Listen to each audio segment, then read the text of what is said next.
what makes The Irishman so cinematically compelling for you to dedicate your time to make it, or other stories that attract you to make them? I think it's the experience of the character, Frank. And, I chose to invest my time at this point in my life, and so did De Niro, in this character, in this world, because I think it reflects so much of life itself. In other words, the moral conflicts, the struggle with power, the darker forces of human nature. All of these things are subjects that I find still curiosity. And I want to know more, or at least I want to experience it through the characters and the actors. It's always the case of a man or a woman who is a good person, but then ultimately, due to circumstances, usually, finds themselves doing bad things. The movie also felt like an exploration of a slice of history, of the American history. But I heard that people doubted the veracity of the details in Yes. Frank's book. Mm-hmm. For you as a dramatist, is that relevant, the veracity of the historical facts, or you attracted to the story? I was attracted to the character, and the backdrop is that story. Now, whether he actually did everything he said, I think there's many people going to argue about that.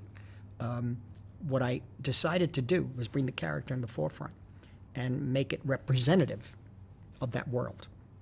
And that world is a reflection of the bigger world. In fact, it is the bigger world. You have that's American history in the background. It's on television all the time. They're talking about bribing jurors, and there's the Cuban Missile Crisis on TV, which they may have had something to do with. We don't know.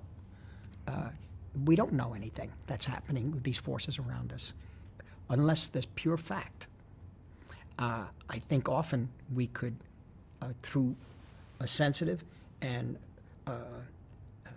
exploration in depth of the possibilities of what could have happened, we find something even more true.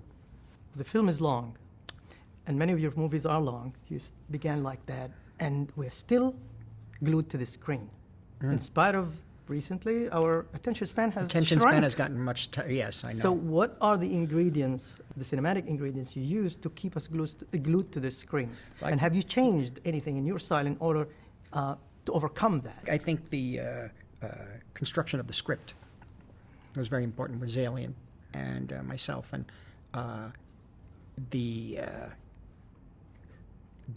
how should I say, the drive of the story through Frank, and as it gets more complicated, then eventually things fall away and we're left with him and the dwindling world around him.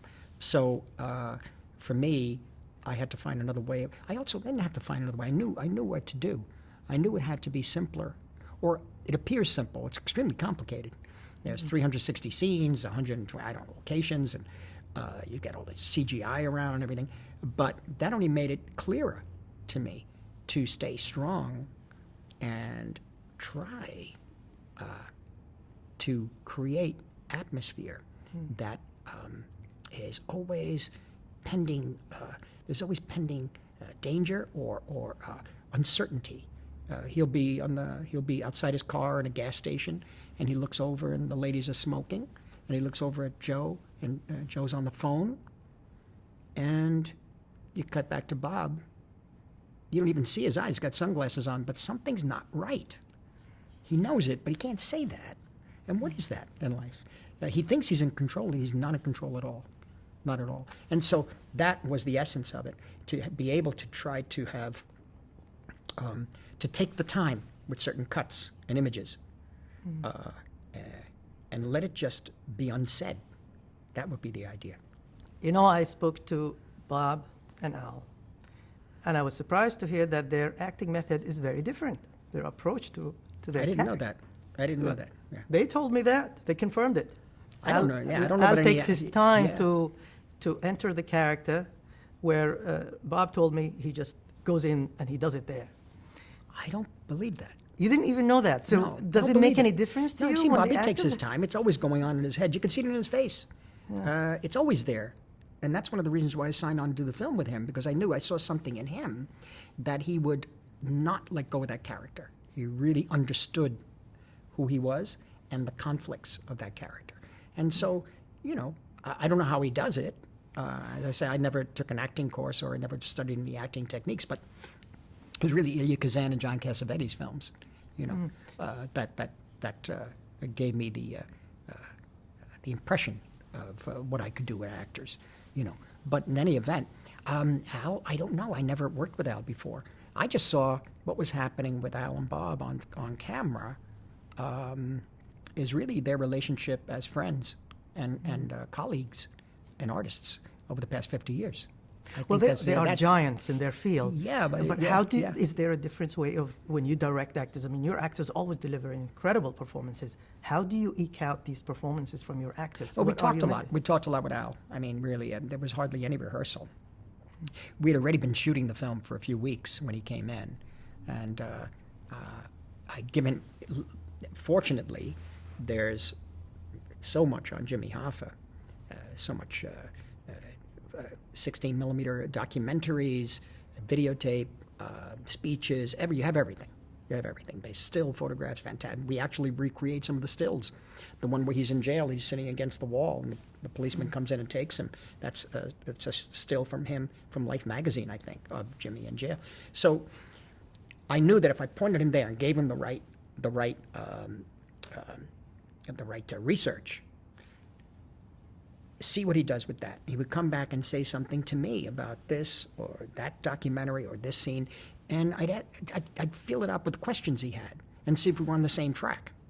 You know, I mean, he didn't say anything that would make me feel that he had a very different concept of the character, you know, or that he was going to imitate the character. You had to get an essence of the character. But the real thing I wanted was the love between him and Frank and Russell.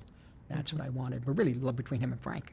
Recently, you dismissed the superhero movies as theme parks, but these people who are making them, they grow up breathing your cinema. And recently, The Joker was inspired by your cinema, I know. by your movies. But Do you also consider it as a theme park movie? I don't know about that. I know the film very well, and I know Todd very well. My producer, Emma Tillinger-Koskop, produced it. Yeah. So it's an interesting question because I thought about it a lot over the past 4 years, The Joker, and I decided that I didn't have the time for it, and you know, and also you're right, it is influenced by. Todd told me, he said, Marty, this is yours. I don't know if I want to, you know. But anyways, personal reasons why I didn't get involved. But I know the script very well, so that it's really energy and incredible, Joaquin and all that sort of thing. So you have a remarkable work. But for me, ultimately, I don't know if I make the, the next step, which is to this character developing into a comic book character. Mm-hmm. You follow? Yeah. Develops into an abstraction. That doesn't mean it's bad art. It could be, but it's not for me. You follow? Yeah. And that's different from the superhero films. It's very different. Yeah, The absolutely. superhero films, as I said, are like another art form. They're not easy to make.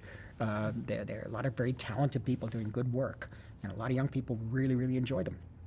But I do think it's more of an amusement park, extension of the amusement park, because I saw this happening in the early 70s in Hollywood, where heads of studios were talking about really wanting to have in the industry a Disney World, basically. And Universal was the first to do it, Universal Studio Tours. So they've always been aiming in that direction. And it comes together. Then you could tour the studio. It's like a theme park ride. Well, why not put a film in there? Why not make the film part of that experience? You follow? My concern is two concerns, and that is that one is that the filmmakers need the theaters. Maybe not me. I'm old. Maybe it's my last film. I don't know. But the people like me, need the theaters. The nature of the amount of money that's being made with superhero films, naturally, you can't tell a studio or a corporation or theater owners, you know, build a theater for people to come and see this, so they make money in the theater. You can't tell them to stop making their money. But on the other hand, they have to give something back to the culture. They have to create a space for the filmmakers to have their films on screen. Whether they're on screen and then get streamed or whatever, because there's so many venues going to open as to how films are going to be exhibited. This is what has to happen. There has to be a consciousness changing, I think, in this industry, because we're wiped out. Marty, thank you so much. Well, they say Hollywood is business. Yeah,